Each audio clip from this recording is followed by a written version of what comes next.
that's screen. Fine. That's true. Well done, guys. Thank you. Those are your heels before you start. I don't have heels on right now. That's very reasonable. You would be here for a long time in those heels. But to bring it back a little bit, after that game 1 slaughter from X7, they are 2 games closer, or 1 game closer rather, to getting themselves to that group stage of EU Masters, becoming the NLC champions here in spring. I need to see Bifrost recover here, or things are going to start getting dicey. Trouble, your thoughts on the X7 draft first, though? Yeah, I just find it really interesting how Arsharam also mentioned how Bifrost want to play a different game. I feel like X7 brought a completely different game as well. They went for the 1-3-1 in the previous one. They went for the mid-jungle duo synergy. They went to play aggressive. Right now, you don't really get too much about a certain dominance in the early game. You know what they say? If you, on paper, are the better team at team fighting, you can very easily pick a scaling team that wants to team fight, and you just go late game and outplay your opponents. And right here, you've got all the tools to do that. You've got so much peeling and shielding around your Jinx, and you also have a Renekton that can just dive the backline. I think this is the perfect front to back for X7. And we've kind of held him off from it for a little bit, but we will let Gulbor go wild on the Bifrost draft because it's a duo in the bot lane he's been wanting to talk about for a long time. Listen, as soon as Senna came back into meta, I saw teams pairing it up with Tam Kencham, and I was like, what are you doing? He doesn't gobble up anymore pre-6. He doesn't really offer that safe facilitation that we quite often talk about. But now with Sarah Queen down towards that bot side instead, you can go with a fasting Senna. Sarah Queen? Sarah Queen. You know what we're on about here. You know what we like on the cast.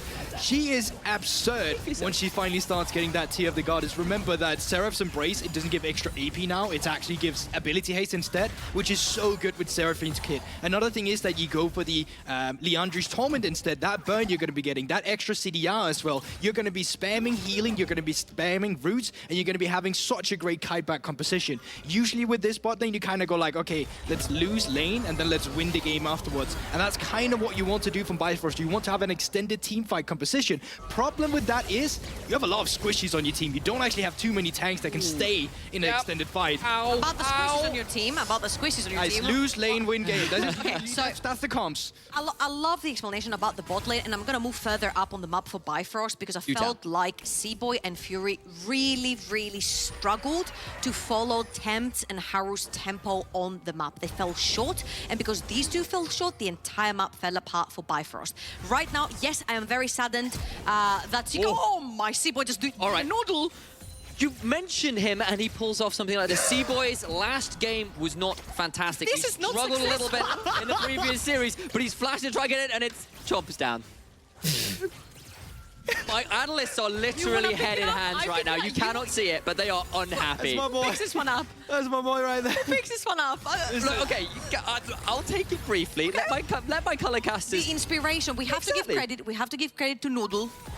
He must have been the inspiration. Noodle was the one who flashed behind Baron. That's fair. Invade blue. But the problem was your bot lane this time around had a slow push into Nato and Kasing. It wasn't like Nato and Kasing was going to be forced to step up. We don't talk about those. Okay, fair enough.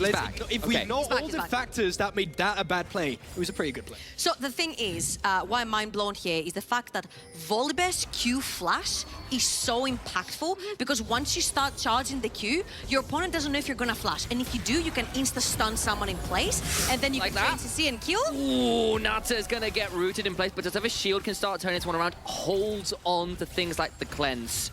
And just real quickly, that is also due to the Senna buffs where her Q now slows, which allows you to root and stun on Seraphine. Once again, the shield!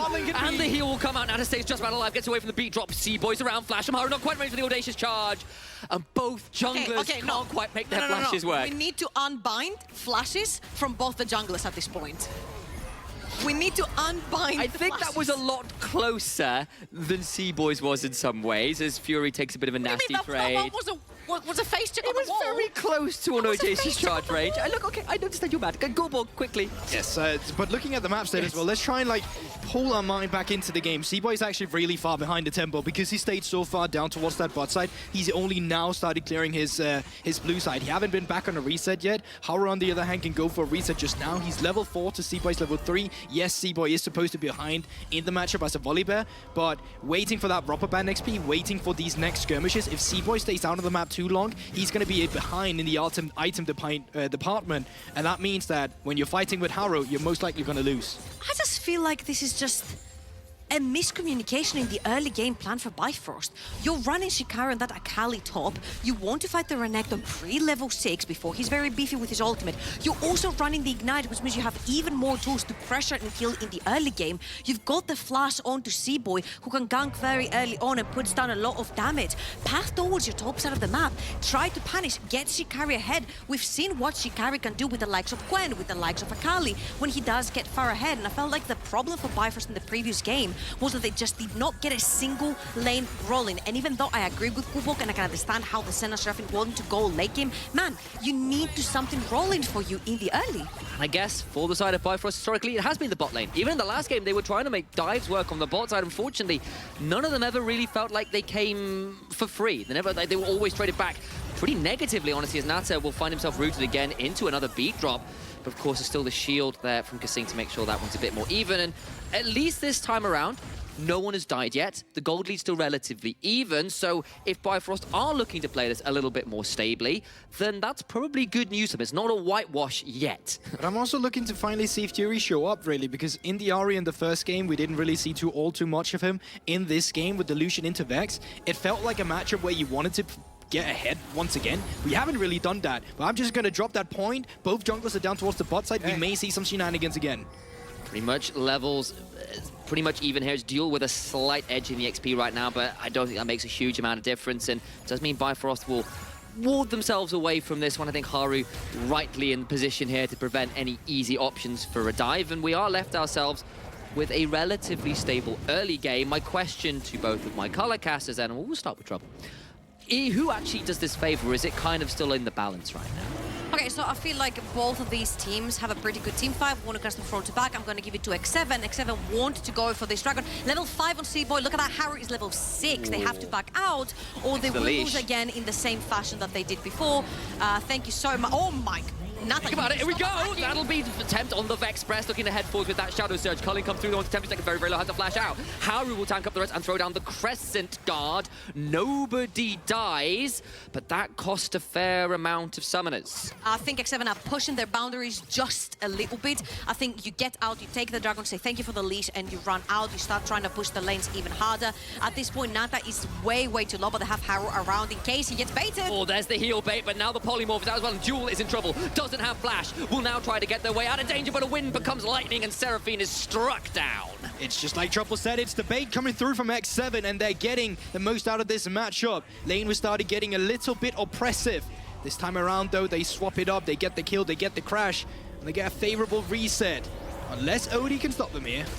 We'll get a Piercing Darkness, but it only stops one Kasing. member you didn't care about stopping. Again, if you look here, Nata was very illegally still attacking the Dragon, and they almost lost that on the Smite fight. But then again, X7, look at that. Kasing has no mana to keep on shielding and peeling and using that to the ADC's advantage, and they're diving in. Yes, Haru has the ultimate, but like chasing that far in, you can go back to your lanes, you can try to push in. Here, Nata gets caught, but very cleverly, Haru stays around because he is that freaking clever. Duel gets baited thinking they can actually kill Nata there, and they capitalize on the kill. And to go back on your question, Sam, about who actually, I mean, as Trouble was mentioning, both teams want to do the same, they want to scale up, but if Bifrost doesn't get ahead of the curve, I just feel like their composition becomes a little bit easier to front to back, just because, I mean, Bifrost with Senna and with Seraphine, yes, they love the team fights, they love the extended traits, but they don't have a tank to facilitate with that extra extension. Right, they're so squishy. Lordy lord. And therefore, for Bifrost, I feel like you need to be ahead of the curve. That's chunking out the jungler before the Herald gets to be started. X7 will now get to start this one up. C-Boy will use the Raptor to try and heal up a bit, but I kind of agree with what you're saying there, Goldborg. Got to be aware of what happens if this slight edge to X7 starts going even further. Trouble? I'm going back to our initial question marks. I'm going to hold that because Kasing is he's dead. Okay, I'm not going to hold that. I'm going to continue.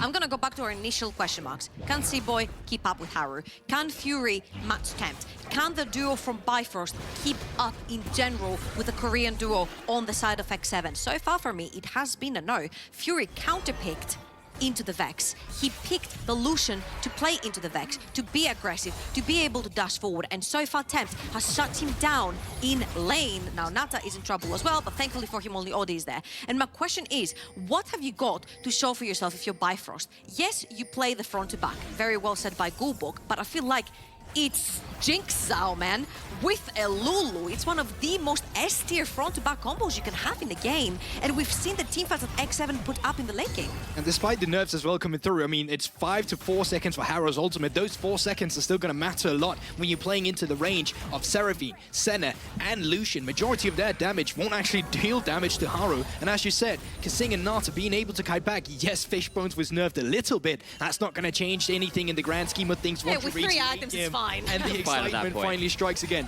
I have to reiterate, I feel like for Bifrost, it is a little bit about getting ahead of the curve to make matters easier for them. It's not to say that they can't win it, because a good ultimate from Jewel can be crucial, but it's going to be difficult.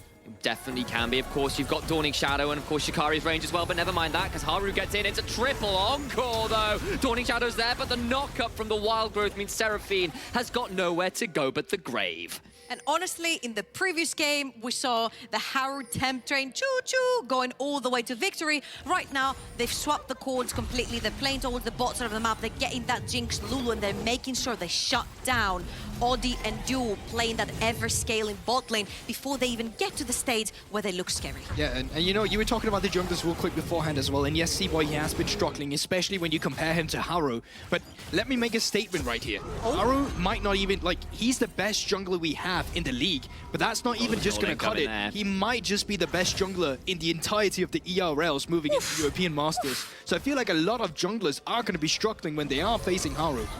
Stand up to the king and be counted is what you're asking for, and this would be a great way to start. Temp gets taken out. Second kill on the board for Fury. You wanted to get in rolling? That's the way to do it. That's exactly what you wanted there. Fury needs to be ahead of the curve, needs to get some mythic item to play for. If you can keep mid lane pushed in, then you can suddenly drive the place yourself, especially when C-Boy's ultimate is still up. Haru looking for it with Fury. Charge, hasn't used the Wind Becomes Lightning yet. There it is, but it will be dodged away from him. Fury has to flash out.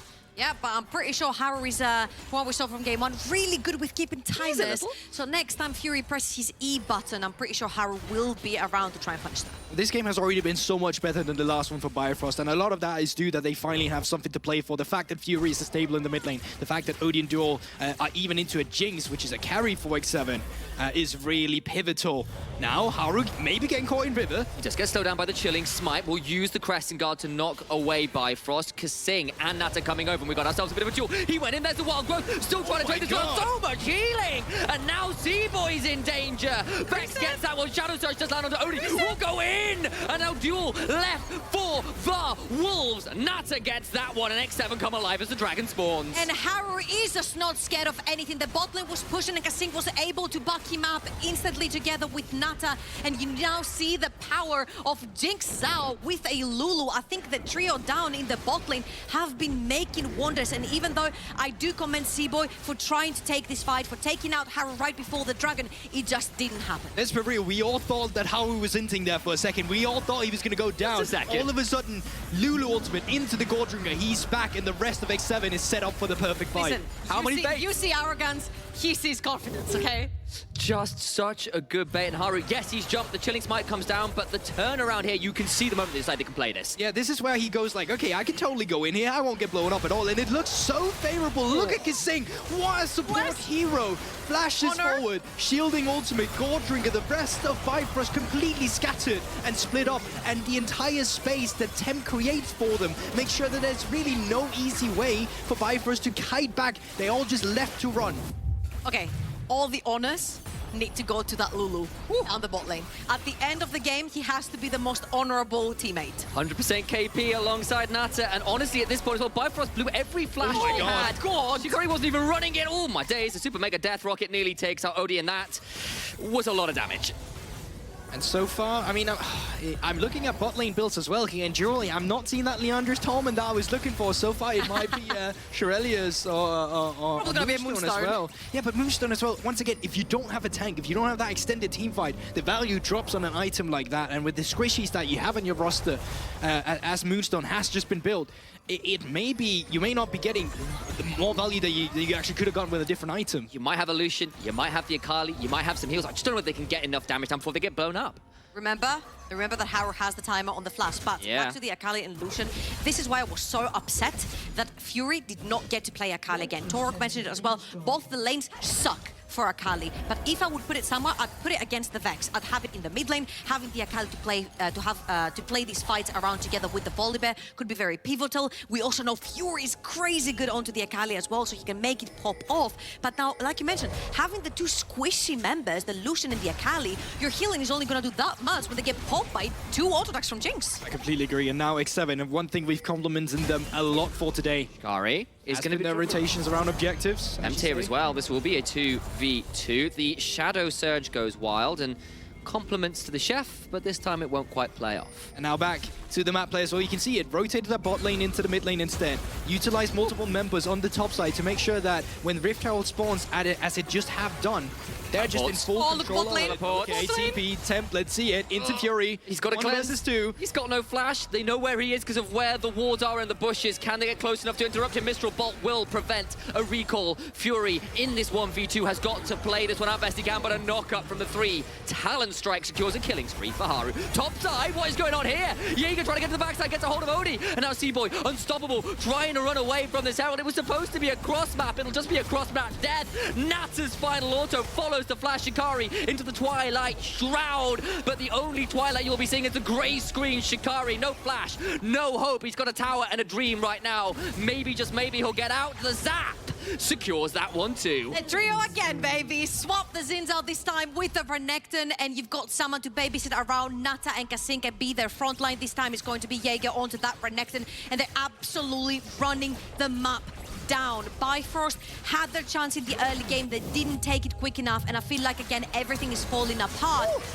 Great flank from Jaeger. We didn't see this on our maps, actually taking out Odi instantly. There's all your damage gone because, like Gulbok mentioned, Seraphine is going for that Moonstone, and Seaboy, who's supposed to be your only tank in the team, melts to a 1-item Jinx. And it also goes back to the planning as well. X7, they were just on the top side earlier. They were the team planning out the vision. As Jaeger was making his way into the enemy jungle to go for that flank, there was no ward spotting him. They were going in blind for Bifrost, and it gives them less space to work with and so much surprise factor for X7 in those team fights. It's so difficult for Bifrost to navigate anything. Jaeger might be the price right now. They're looking to find themselves a little bit of a change in title, going for the Monster Hunter, but this time won't quite land. They'll get the bounty though, all the while though. Herald's being taken towards the top side, mid lane's been shoved in, and X7 certainly playing out the map relatively aggressively. Can Shikari make something happen though? I mean, it's just chaos all over the map, right? Duel, X7 are ahead of the play. Goodbye, Duel. Now Shikari's in trouble. He's going to try and find his way out. Wait for the Shadow Surge! And the Rocket just goes wide, but a final auto secures it anyway. A double to Nata, and now it's 10-2, and this game was close until it really, really wasn't. I don't know what's happening, but Nata, he's showing up. He was on weak side duty last game playing Ezreal. This time around, he's getting resources. He gets to be the star player. And look how comfortable he is in this position. Just running them down after getting the first turret. And we spent 5 minutes in the early game saying, both of my color casts here, Goldborg and Trouble, saying, look, Bifrost, if they don't get things rolling, if they don't get this Lucian to a terror point, if they don't get something out of the bot or the top side, things could get very difficult for them, and look where they are now. I just don't think it's a good draft. I'll be honest with you, I'll just put that out there. You really don't have much to play for. I feel like it's disjointed. Individually, I would pair them up with different stuff as well, which is just a big main factor here. Yeah, the same, right? As is Senna, Seraphine, I'm expecting melees, a bunch of melees. I'm expecting the Yones, I'm expecting the Aurelias coming in. I'm expecting a lot of champions that will stay alive long enough to benefit from all the healing and shielding and peeling and distance that a Senna Seraphine combo can create. Again, I am very disappointed that this Akali is not in Fury's hands. I don't think Fury has looked particularly strong in the series so far, and man, I remember his performances last split in the NLC. Oh no. He's forced to flee away from the blast gun. That'll force an ultimate out, but the wind becomes lightning. And the Rocket would have taken it, but Haru secures the flee away straight back to his fountain. Yeah, indeed. That's the fastest reset you can get in town. You're welcome. Yeah, like, Goldborg? What's up? There's silver linings, and then there's whatever that was. Okay, give it to us, give it to us. Listen, I can't even find silver linings at the moment. No, I'll be completely real with you. I feel like you struggle once again. It's a little bit of a flashback to game one, at least for the mid-game, to the point where you have a sinking ship. There's holes everywhere, and there's not enough buckets or extra planks in the ship to fill out the holes, and it's just bleeding all over the map.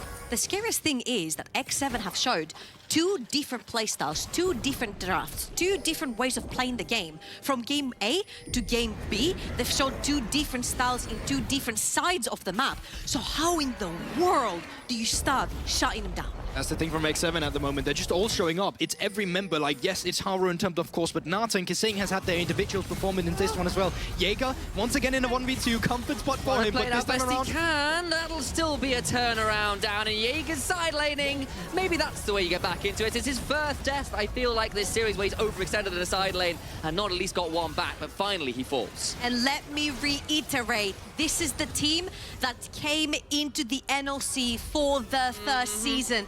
This is the team that took everyone else in the NLC by storm. This is the team that stomped everyone to the ground. This is the team that has a literal world champion in their team, and EU Masters have to be watching that. Other ERLs have to be watching that because other ERLs are going to have to face that. And this, as a reminder, is a series to become the NLC champions in 2022. This is the match that decides who goes straight to groups to try and prove what we can do at EU Masters. And a Baron would be a great way for X7 to put their foot down on this even harder. He does have Flash, ultimate is up and available as well, but look at the vision once again, X7, they're just hitting it down. Flash! Cole, the Meek, and a Killer Instinct will make sure that one's a little bit difficult. Apologies, Ruthless Predator, there's no Kai'Sa in this game. Over the wall again goes Jaeger. Shikari will try and outplay C-Boy over the wall with the Sky Splitter, can try and get something. Could still maybe come in on solo HP. Flashes in too late, and they'll get the kill anyway. All the side attempt taken very low. Shikari will at least get one back. Now Haru's left in a bit of no man's land. Shikari and Duel and Odie, for that matter, could maybe be in trouble. Wind becomes lightning, will not connect, and now Haru needs to try and extricate himself. He's being hunted, being run down, but they will not continue to chase. Surely not. No, my days. Got close. So, okay, that was a really nice try for Bifrost, especially because X7 were completely split apart. And now I'm gonna raise you a question. Imagine C-Boy pathed top lane early. Imagine this Akali had more items than she had right now, because Shikari played this fight so well around the scattered members of X7. Yeah, but it's also getting so messy from this side of X7. You can see that they don't have the full vision control that we're so used to seeing from them. This gives a lot of space to them to actually go for that little front to back we're talking about, and they're scattered. 3 members were in the pit, 2 members were on the right side where Bifrost is able to take care of them, and despite the fight situation being so bad for X7, they're actually able to come still out with a Baron and still be on the tempo play afterwards. And honestly, C-Boy survived for so long and managed to flash into the pit despite being on literally 10 hit points. I genuinely thought he was done for, and that would have made that a little less close, I suppose, but either way, it did come down to a little bit of a smite fight.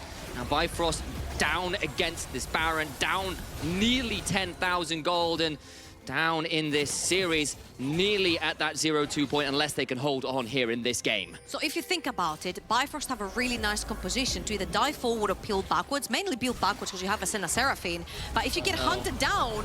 C-Boy's gonna try and go back around, goes Tempt, gets in on that one, but doesn't really have a stopwatch and does go for a 1-for-1. It's support for mid lane. A polymorph though is Shikari trying to perfectly execute his way out. A final auto will be stopwatched. Haru is trying to run away in a 1 versus 3, but Nata gets a hold of the Shikari, and that will make it a 1-for-2. Haru lands the wind, becomes lightning, goes in onto C-Boy, who gets stunned by the thundering smash. Now trying to run back out from the way Odie is. Jaeger goes in, still gets the Ruthless Predator. The zap afterwards chunks him down to about 10% HP as well. And now this mid lane inhibitor turret is under siege, and I don't think Bifrost can do anything to stop it. They can't, and it's just X7 supremacy once again. Haru being a 1 versus 3 monster in that fight, and still with 3 members of X7 in the mid lane. Haru is just setting up the bot side as well. And as we can see on the minimap, that is just Ocean Soul for the 2nd time in a row this series, waiting for X7 to be picked up. Well, that's unfortunate, isn't it? One of the most broken souls in the game goes back to X7. And honestly, I was just about to say, when you're playing a peeling composition, right? Because only Akali can reach the backline. You need someone else right there to assist the Akali to try and get the kill. When you're playing a peel composition, that means your Jinx is just never threatened by anything. The second Akali dives in, she instantly gets polymorph. 3 auto-attacks by Nata is all it takes to take down the assassin. And on the other hand, you just keep peeling. I'm just missing the action from the front line from the set of Bifrost. And they just keep going. Haru, so strong with the death dance, with so many items, he just can't be stopped. And when, like, it gets worse again when you realize that, like, Tempt is a Zhonya's away from not being finished in like a 6-0-3. Jin Zhao's got so far ahead. A 6-0-6 Jinx, who, despite nerfs, is an utter terror at this point. Okay, let's see if we can jinx them. Will they die by the end of the game? Go, Gulbok. No, they will not, because this is by far the freeze Jinx game. Yeah, it is about a free Jinx game, but I just don't think they do die at this point. Haru gets to go in and do that. That's why they won't die. They land an encore onto 1. There is still a redemption that comes through and does even less damage. Jewel is dead as well. Z-Boy goes in, but Nat has got a wild growth. Cannot be stopped. More autos come through courtesy of a help. Picks a triple kill for Haru. The world champion stamps down his authority, and he's a step closer to finding his way to the group stage of European Masters. He's a step closer to finding himself the NLC champions here in spring 2022. 1 game away. Game match point right now. NX7 is like,